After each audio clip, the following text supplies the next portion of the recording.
All right, ladies and gentlemen, thank you for tuning in. Boxing Rush Hour Show, fightsatw.com, fights around the world. I have a special guest today. She is 4-0, 1 KO. She's ranked number 3 in the WBO, number 6 in WBA, and maybe in other sanctioning bodies here shortly when they publish it. She fights for CES Boxing under the OG Jimmy Birchfield Sr.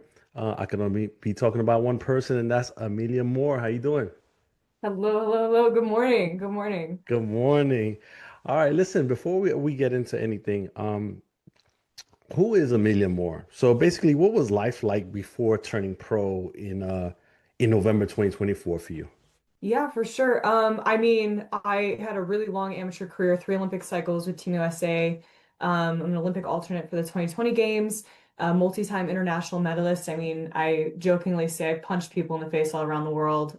Had like an amazing experience. I mean, you get to fight in the best venues, the worst venues. It can be 95 degrees and 85% humidity in an outside venue in South America. And it's just, you get to see some of the best talent and really get pushed. So, I mean, it's just been a journey, right? Like pursuing the dream. And my thought process behind all of it was just like, I've always just wanted to be undeniable in everything that I've ever done. You want to be, what else are we here for? It's a blink in the universe. Like, let's gain all the experience. And I never want to, I don't want to be on my deathbed someday and be like, the whole thing was a ruse, like it's I want to be, I always want to just have the full experience and be as real as possible. I don't know. I don't know. Some people are okay skating by, but like that sounds boring to me. I mean, fully jump in, both feet. So yeah. And then when I left Team USA, I ended up actually doing a season with TBL, Team Boxing League. So I was in season 2, took Rookie of the Year, went 10-0 and fought a bunch of talent. They're growing.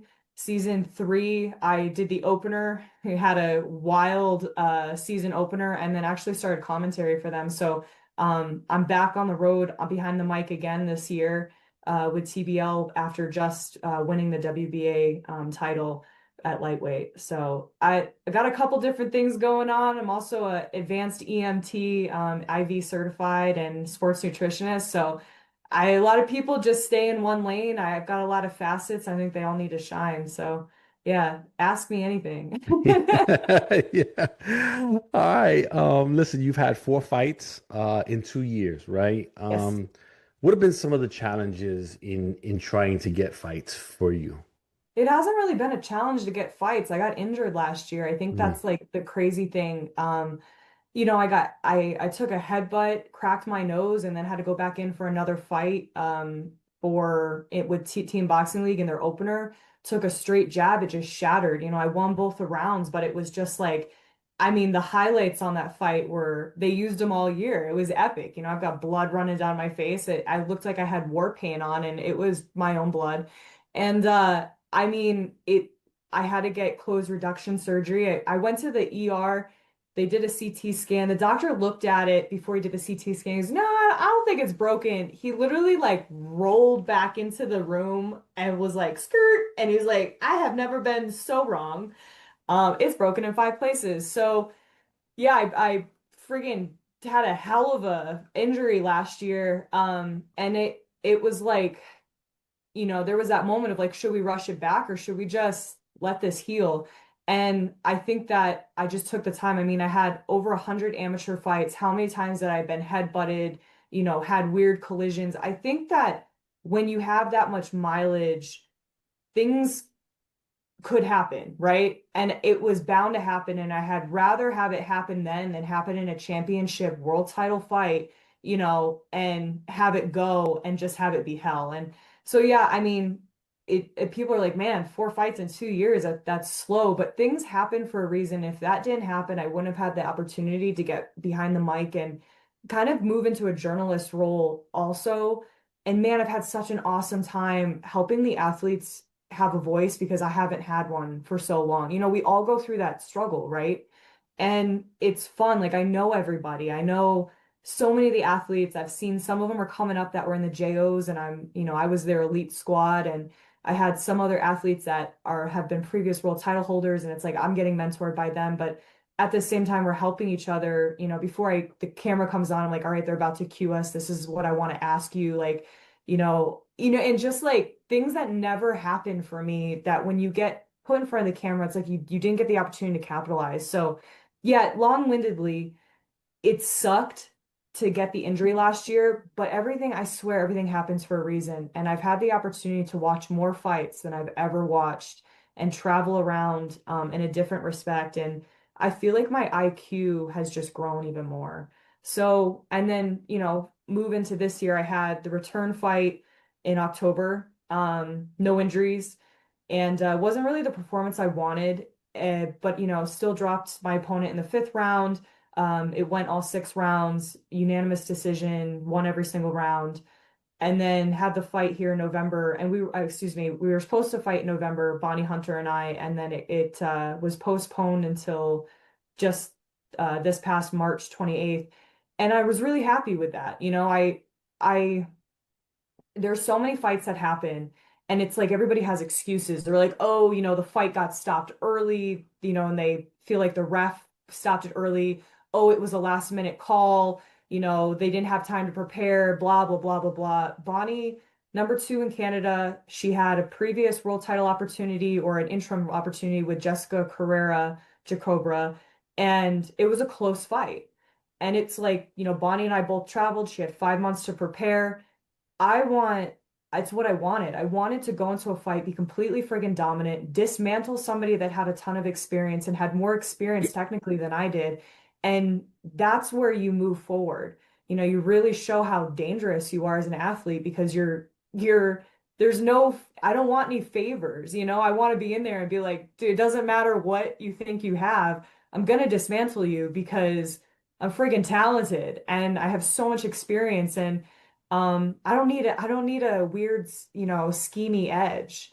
So unfortunately, and like I've had people be like, oh, you shouldn't say anything, because people try to take advantage of that. But listen, I broke my hand in the fight. I broke my hand in the 7th round. I finished the fight with my lead hand only, and I still was dominant. I still won the round. Like it was one of my best rounds, I think, because my volume went up. And it goes to show that I think there's that other aspect in the back of the athlete mind that's like, what happens when I get in deep water?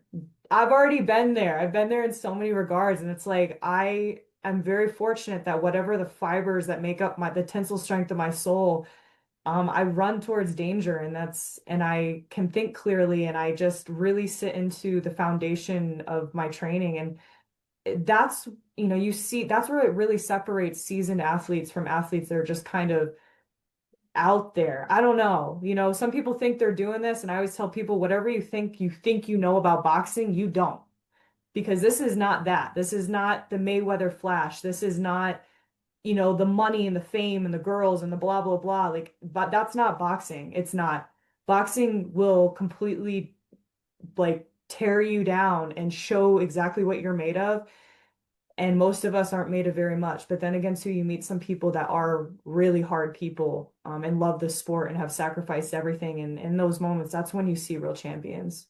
Yeah. Now, you said a lot there, right? But I Yeah, want my to. bad. No, no, no, no. I'm kidding, Cut me but off at any time. Get me off the sermon.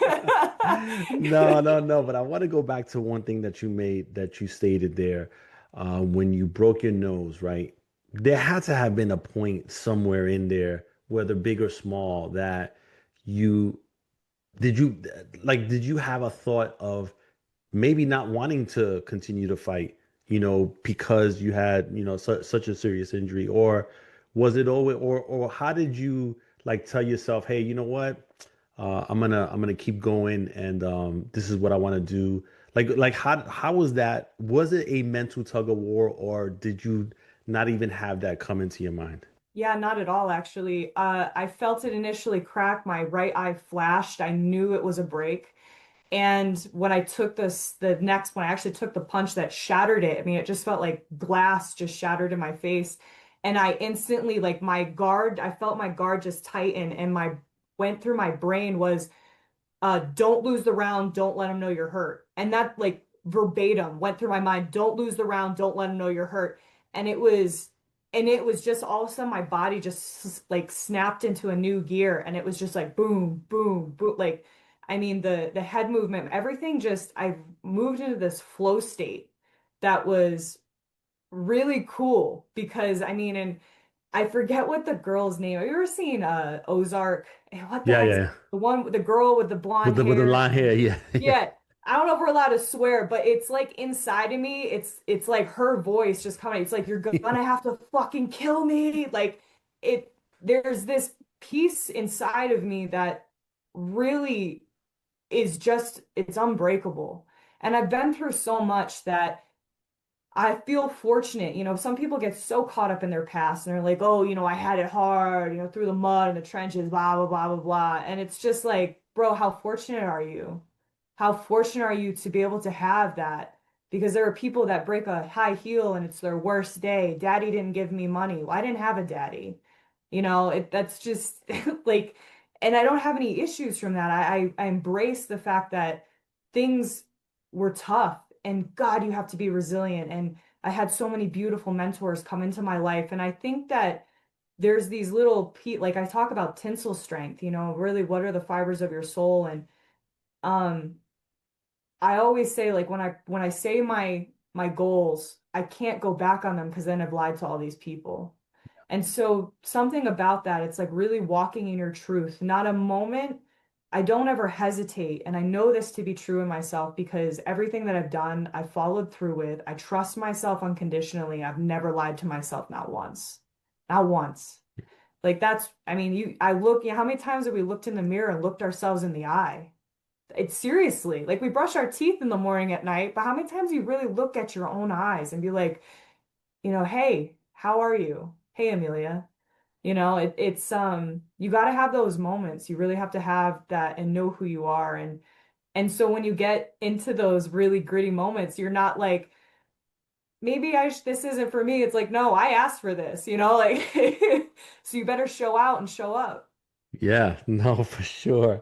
Um, all right. You had touched on your last fight, and I was going to ask you about the Bonnie Hunter fight. I know you said unanimous decision. What did you get out of that fight, experience wise? Yeah. So I wasn't really pleased with my performance. I was still dominant with my performance in October. And like I said, I won every round, but I wasn't, so there was a disconnect. There was like, every now and then it's a win's a win, true, but I'm never satisfied. Like even when I've medaled in the amateurs and I'm like, it's been very rare where I've walked out of that and I'm like, oh my gosh, that's what I want people to see. Like, because I know that's what I'm capable of. And when I really changed a few things. I brought on a couple new people into my camp, and I was really pleased. Like my coach, when we went into the third, at the end of the third, my coach was looking at me and she said, "Are you okay? Like you're not even breathing hard." And my tempo was high, but my conditioning, the weight cut, like everything that we worked on was what it needed to be. And I think that my mind was so quiet. There wasn't any like frazzle. The warm up went according to plan. It's just, and I'm such a simple person. Like I don't go out and eat. I carry a hot top with me and I cook in my own room. I really do everything very precisely and meticulously because like I said, like I'm not here to play around. Like I want to do this the best of my ability. I'm utilizing a lot of people's time, and I'm going to put my best foot forward. But I think the big thing that I took away from that fight was that things don't try to reinvent the wheel. The things that worked, they work. And so it's like, let's hold on to that foundation because things really locked in the way they needed to be. Um, and it's let your hands go. I really, I don't know. I did so many beautiful things. Like I went back and I've watched the fight a couple times. The footwork going backward, like fighting backwards, that footwork, maintaining distance, maintaining range, changing up your punches, level changing, tempo changing. The feints are so key. And I'm really like, when you talk about beautiful boxing, I have all these tools and being able to put them together. and also realizing that you can hold the ring. I think that was a really big piece was that I've been kind of solidifying in my mind was like I can hold the ring and hold, and take charge of that. You can dictate, I can dictate where I want you to go. I can hold the center if I choose to. And, really having this awareness and ring generalship that is starting to refine. I was really pleased. It's very rare for me to come out of the ring and it's like, yeah, I broke my hand and I'm upset that it happened. And it sucks, but man, am I strong. But I think I would have been depressed if I didn't have the performance that I did. And that was what was really important to me was, belts are cool, rankings are cool, yada, yada. I want good progressive fights and I want to, like I said, dismantle those people and I want to perform on a high level. And that's the win for me because it's undeniable, right? Yeah. What you've seen is the truth. You can talk and blah, blah, blah, but let the performance speak for itself and everything kind of carries after that. Now, some of that, well, not some of it, but everything is about preparation, and sparring is a big part of that. Now, I've heard that you've shared the ring with some world class fighters in the past. One of them being Alicia Baumgartner, if I'm Yeah, not mistaken. yeah, for Um, sure. what when you have those moments, what is it mostly that you want to get out of it? Because there's some folks that go into those opportunities and they want to show up the next person. But you specifically, what is it that you're trying to get out when you get those opportunities to be in with a Alicia Baumgartner or anyone else that you've been in the ring with? Yeah, at least it's crazy. She and I actually fought in the amateurs and so it's nuts. Like one of the first times that we sparred when she had turned after she had turned pro. And she like said it to me. She was like, "Man, I haven't seen you since we fought in the Olympic trials qualifier." And she's like, you beat me." I was like, "Damn, she's been holding on to that for a second." But and she and have become like very close. It's she's real, and it's I think that that's rare. And I do appreciate it's like every time she changes her cell phone number, she always sends me a text and she's like, "Hey, lock me in," and it's I appreciate the sisterhood. But, the thing is that we each have something, right? Like we each, even even in the pros or the amateur side, when you're going to world championships and you're fighting these athletes who have won world medals already, they have something and they have strengths and they have weaknesses. You already pretty much know what their strengths are. Can you pick up what their weakness is? Some people have a hard time going to the right. Some people have a hard time going to the left. Some people can't throw their left or their right or a hook or something. It's like, I think that trying to be really intelligent in there. And then at the same time, it's like, yes, you win or lose a sparring round. I mean, you want to look good, but it's like, can you work on things that you feel vulnerable doing? Can you slip to the inside off of a jab, slip to the inside and throw an uppercut? Can you throw a body shot, slip to the outside of a rear hand? And it's can you pull these off on these athletes? You can pull them off on fighters or athletes that you spar that are not at your level. But these are the moments that you really take to be able to kind of step it up. And like with Alicia, she's strong as hell, right? And you know that she has these big punches. So it's like you got to have good footwork. You got to be able to, you start getting to that level, like, the Beatrice Fiera's and, Alicia Baumgartner's. And it's like, well, they should have good ring intelligence. Their IQ should be real high. So it becomes a chess match. Like, well, I've sparred Katie Taylor multiple times, and that's actually my favorite rounds is Katie Taylor because she's so damn smart. So our minds, you can see in our eyes like how quickly we're trying to think because we have to outsmart that person. And I think that's the really big pieces of taking away is like, you get into the first rounds, you're like, you have those feel out moments, you're trying to figure out exactly, you're trying to move each other left or right, figure out where those strengths and weaknesses are, and then you start playing the chess piece with the IQ piece, and that's really where I think you start to level up, because everything has to start happening, boom, boom, boom, you perceive, recognize, you execute, and it's got to happen instantly. You don't have time to sit there and look at somebody or throw a shot and pause for a second because that's when they're going to catch you. is those moments in between. So I would say that,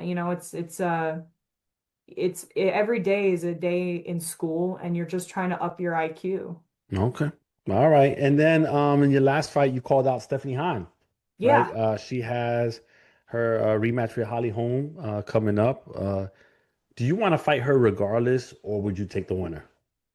I would take the winner. I would fight her regardless. I think it would make a hell of a fight. I think, yeah, I don't know. I actually have never thought about that. I anticipate her beating Holly, and I think that she should. I haven't been, and this is actually like I have so much respect for Holly Holm, right? Like she is a pillar of you know a foundation pillar for women's boxing, and she was around, and then she moved into MMA and she moved the sport.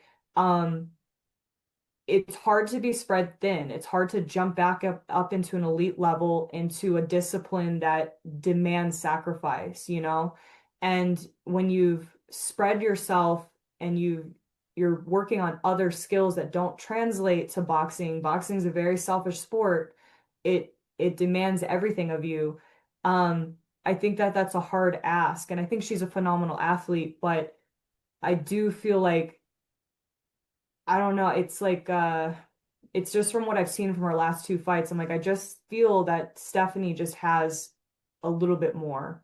She has a little bit more speed. She has a little bit, sometimes your aggression works against you, right? And Holly's very physical. And if you're really, I mean, you look at Shakur Stevenson, like you can't, he's a matador. The bull can't rush the matador. You're not going to catch him. So, and that's what I see. Um, would love to fight Holly for the belt. I mean, not Holly. I would love to fight Stephanie for the belt. Ideally, right? Like we got our ideal situations. That's what I want. But eventually, like I think that she and I will end up seeing each other, and I just know that it's going to make a fantastic fight. And I mean, there's definitely others on the way up, but there's been so much talk about that, and yeah, that's probably it's one of the next ones on the list for sure. That is one of the big goals. So, as we move up and along down the line. Gotcha. All right. And then finally, the last question. What's the next step for you if you can't secure the fight with Han or the winner? Like what's next for you? Do you wait around to see if you can get that, or do you get a fight in between? What would you like to do? Yeah. Somebody had said it, I got injured, right? I broke my hand, and there's a lot of people like, oh no, like that's so terrible. But if you look at the way the fights right now, they're already set for like the next 3 to 4 months. I mean, realistically, look at all the fight. Everybody's they're scooped up right now.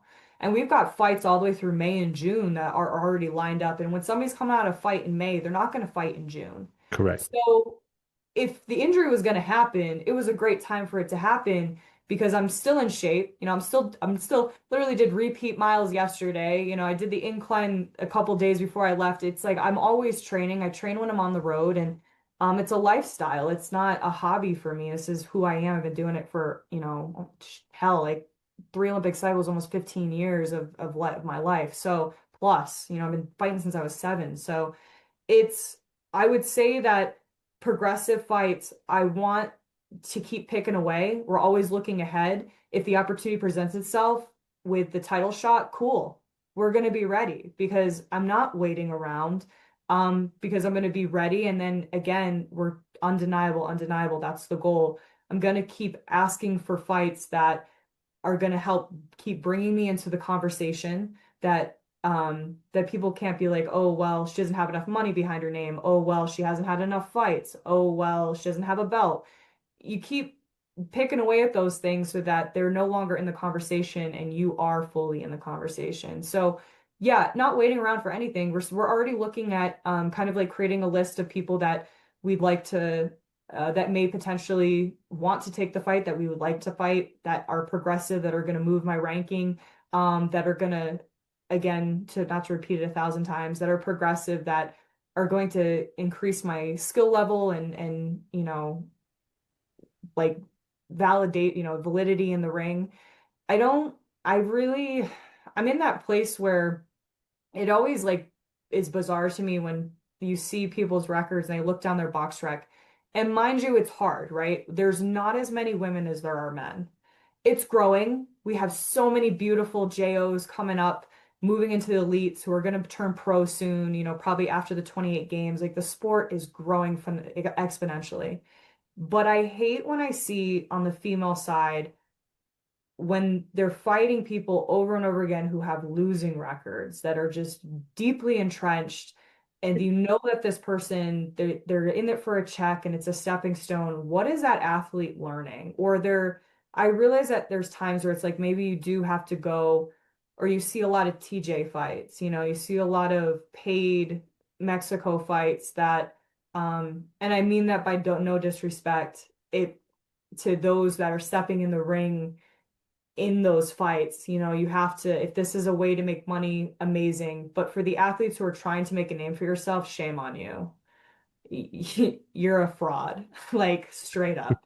You're a friggin' fraud.